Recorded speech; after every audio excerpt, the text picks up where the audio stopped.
Hello friends, welcome back to my channel once again. आज तपाईहरुलाई म गजब कहानीको लागि विशेष ठाउँमा लिएर आएको छु। त्यो विशेष ठाउँ हेर्न लागि त्योभन्दा पहिला मेरो च्यानललाई लाइक शेयर सब्सक्राइब गरिदिनुहोस्, साथमा बेल आइकन घन्टी पनि बजाइदिनुहोस्। त्यसले गर्दाखेरि मेरो भिडियो फटाफट तपाईको छेउमा टुलुङ गरेर नोटिफिकेसन भेट्नुहुन्छ।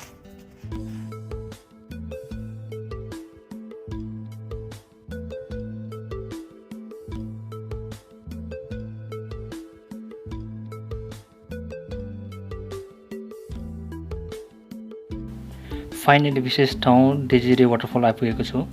डिजिरी वाटरफल कसरी भयो अनि यो प्लेस कहाँ छ सबै भनेछु यो भिडियोमा। So friends, watch the full video. यो प्लेस तपाईको भैरवकुण्ड रोड नियर सपनगाउँको छेउछाउमा छ। एक्चुअली यो प्लेसमा ड्याम कन्स्ट्रक्सन गर्नु खोजेको थियो ब्रिटिसहरूले, बट प्रोजेक्ट अनसक्सेसफुल भएको रहेछ। यसको कारण धेरै हुनसक्छ, जस्तो कि फाइनेन्सियल प्रब्लम या त road connectivity and many things. त्यो रहेछ कि जग्गा चाहिँ पुरै यहाँबाट यसो सायद यहाँनिर स्विच गेट बनाउँथ्यो होला। यहाँ चाहिँ स्विच गेट हुन्थ्यो होला होइन। यहाँबाट चाहिँ पानी छोड्दाखेरि टनल चाहिँ उहाँ रहेछ, अन्डरग्राउन्ड टनल रहेछ दुईवटा।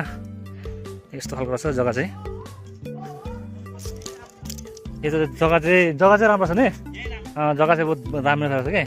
यसको यो वाल पछाडि चाहिँ पानी छ होइन, जुन पानी यहाँ ल्याउन खोज्नेको रहेछ कि, त्यो पानी लिएर यहाँ हाइड्रो पावर बनाउन खोजेको छ, इलेक्ट्रिसिटीको लागि बनाएको रहेछ यो। तर यो अनसक्सेसफुल भएको रहेछ। यो भित्र कस्तो छ त्यो देखाउँ, हेर्दै जानुहोस् तपाईँहरू। वकिङ अलिअलि वकिङ। सिन चाहिँ दामी रहेछ, दामी चाहिँ जग्गा चाहिँ राम्रो छ। वालले चाहिँ दामी ढलाइ चाहिँ राम्रो गरेको थिएन। पुरा हेर्नु न वाल कति अब चाहिँ। हेर्नु यस्तो खालको यहाँ पानी चाहिँ बगेर आउँथ्यो, कस्तो हुन्थ्यो होला होइन, बहुत रमाइलो हुन्थ्यो। अनि जुन टनल चाहिँ छ यो तिनवटा जुन देखिँदैछ नि, यो एउटा बिचको एउटा, यो तिनवटा टनलबाट चाहिँ पानी जाने सिस्टम रहेछ।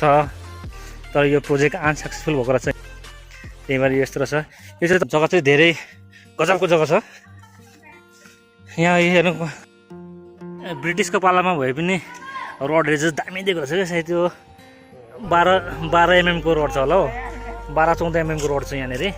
स्ट्रङ 18 mm को र 18 mm को अरे। मलाई त्यस्तो नलेज छैन रोडहरूको बारेमा। एउटा भाइले भन्दै थियो 18 mm को रहेछ यो। ब्रिटिसले पालेको 18 mm को रोड कस्तो हुन्छ? यो चाहिँ सायद यो रोड चाहिँ 24 को होला हौ, 24 को चाहिँ रोड होला यो। सबै जङ्गलले खत्तम भएको रहेछ कि जग्गा चाहिँ। कन्स्ट्रक्सन भएन चाहिँ, इन्कम्प्लिट। सायद यहाँ अलिकति घोटालो भएको छ होला, थियो होला, त्यो भएन। अनि पानी जाने टनल चाहिँ यो रहेछ। टनल चाहिँ यस्तो खालको रहेछ कि, गजबको टनल छ। यहाँबाट चाहिँ यस्तो गरेर पानी बगाएर जान्थ्यो होइन। यहाँबाट चाहिँ तपाईँको अगाडि गेट लाग्ने हुन्थ्यो, तर यसमा गेट सालको प्रोजेक्ट इन्कम्प्लिट हुँदाखेरि यो यस्तो भएको रहेछ। यो चाहिँ त्यसको टाइममा बनाएको थियो अरे, तर ब्रिटिसहरूले अब यहाँ गइहाले 1947 अनि प्रोजेक्ट चाहिँ इन्कम्प्लिट भएको रहेछ। म चाहिँ ठाउँ पहिलोचोटि आएको। यहाँ यस्तो सरर पानी बग्ने ठाउँ रहेछ यहाँ चाहिँ होइन। जग्गा चाहिँ हेर्नु न दामी छ कि। हामी यो माथि चढ्ने हो, माथि चढ्दा फेरि कस्तो खालको छ हेरौँ न। ए ब्रिटिसको टाइममा बनाएको थियो अरे यो झर्ना चाहिँ। यसको वाल पछाडि छ, यो वाल पछाडि छ, साउन्ड आउँदैछ होइन। त्यहाँमा जाइन्छ जाने, यताबाट उता बाटो छ अरे। यो यस्तो अब गेट खोल्नको लागि चाहिँ सिडी बनाएर राखेको छ होइन। यो सिडीबाट माथि जाँदाखेरि चाहिँ जुन गेट हुन्छ नि स्विच गेटको, त्यो गेट खोल्नेको लागि बनाएको रहेछ जग्गा चाहिँ। तर प्रोजेक्ट इन्कम्प्लिट भयो। यहाँ हेर्नुहोस् यो टनल यस्तो खालको सिस्टमको टनल रहेछ कि यहाँनिर, तर पानी पुरो निस्किने खालको होइन। तर प्रोजेक्टै भएन, प्रोजेक्ट भएको छैन। राम्रो यहाँको लागि राम्रो हुन्थ्यो इलेक्ट्रिसिटी। हेर्दा फेरि धेरै डरलाग्दो रहेछ। यहाँबाट स्विच गेट बन्द गर्नको लागि खोल्नेको लागि सिस्टम बनाउन खोजेको थियो होला, भएन। स्पिडको लागि स्पिड कन्ट्रोल गरेर त्यो तल रहेछ हो, देखिँदैछ अलिअलि देखिन्छ होला।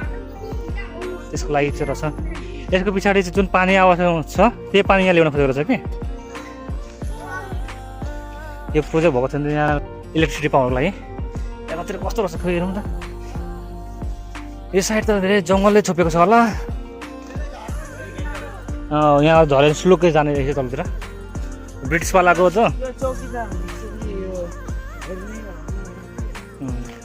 हामी मेन जहाँ पानी फ्लो हुँदैछ त्यो साइडतिर जाने होइन। पानी फ्लो भएकोतिर हामी जाँदैछौँ। त्यसमा देखाउने तपाईँहरूलाई। यो भयो तपाईँको आउटसाइड कन्स्ट्रक्सन जुन ड्यामको लागि थियो हो। यस्तोबाट छ बाहिरबाट चाहिँ, अनि भित्र त धेरैदेखि हेर्नु धेरै गहिरो थियो होइन। त्यो बाहिरतिरबाट हेर्नुहोस् यस्तो ठाउँमा बनाएको रहेछ होइन ड्याममा चाहिँ। अहिले यहाँ यसो टुरिस्ट आउन लागि चाहिँ बनाइदिएको रहेछ। टुरिस्ट भन्दा पनि धेरै हाम्रो छेउछेउको केटाहरू आउँछन्, धेरै उत्पाद गर्न आउँछन्, नुहाउन लागि आउँछन्। पानीको सप्लाई, पानीको आवाज सुन्नुहुँदैछ होला होइन। पानी यहाँबाट आउँदैछ कि यो साइडबाट, यो ड्याम त्यो होइन जुन पानी काट्ने नाला छ त्योबाट आउँदैछ। यहाँ हेर्नुहोस् त पानीको स्पिड। यो पानी तपाईँको त्यो ड्यामबाट जान्थ्यो भने कस्तो गजबको हुन्थ्यो होला होइन। पानीको यति स्पिड छ, हेर्नु त कति स्पिड छ कि, गजब स्पिड छ कि पानी, गजब स्पिड छ। दामी लाग्यो देखेर, मन खुस भएको छ साँच्चै भनेकोले। यो पानीले जति त्यहाँ ड्याम चाहिँ बनेको थियो पनि यहाँको वरिपरि जग्गा लागि राम्रो इलेक्ट्रिसिटी प्रोडक्सन हुन्थ्यो यहाँदेखिबाट। पानीको स्पिड हेर्न कति धेरै स्पिड छ यहाँनिर। यो पानी यति माथि आएको छ, अनि त्यो पानीले गर्दाखेरि सायद यो छेउछेउ जुन पाइप लगाएको छ घरमा खाना लागि पनि पानी लगेको होला हौ। राम्रो प्रोडक्सन हुने रहेछ। एकपल्ट नआएर हेर्नु पऱ्यो कस्तो हुँदो रहेछ अनुभव, तपाईँलाई भन्छु म मेरो एक्सपिरियन्स।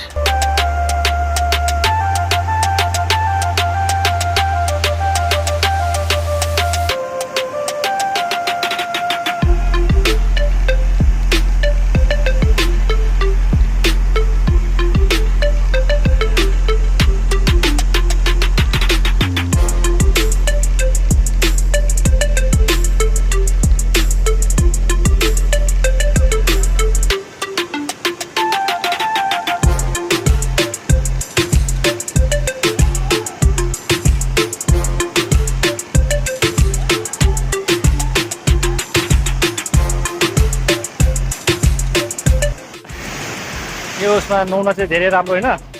तर एक्लै चाहिँ आएर ननुहाउनु यहाँनिर होइन, यहाँ धेरै पानीले घुमाएको गर्दो रहेछ। त्यो आएपछि यहाँ नुहाउन मोड छ भने अलिकति ग्रुपमा आउनु, कमसेकम पनि 4-5 जना 6-7 जना जस्तो आउँदाखेरि धेरै रमाइलो पनि हुन्छ होइन। अनि यहाँ एक्लै चाहिँ आएर यहाँ नपस्नु। अगर यहाँ कोही मान्छे धेरै मान्छे नुहाउँदैछन् भने एक्लै आएर नुहाउन सक्नुहुन्छ, तर एक्लै चाहिँ यहाँ ननुहाउनु। यहाँ एक्लै नुहायो भने चाहिँ साह्रै विपद हुने रहेछ, फेरि पानीको धेरै स्पिड छ। स्पिडले गर्दाखेरि त्यो अलिकति जाने पानी जाम हुन्छ, त्यहाँनिर गहिरो पनि धेरै गहिरो रहेछ, मान्छे चुरुप्पै डुबिन्छ। चुरुप्पै डुब्दा पनि तलको भुइँ भेटिँदैन। त्यही भएर एक्लै ननुहाउनु, एक्लै नआउनु, अनि साथीहरू लिएर आउनु, अलिक सेफ्टी प्रिकसन अप्नाउनु होइन। एटलिस्ट 3 जना 4 जना 5 जना चाहिँ आउनु सक्नुहुन्छ यहाँनिर।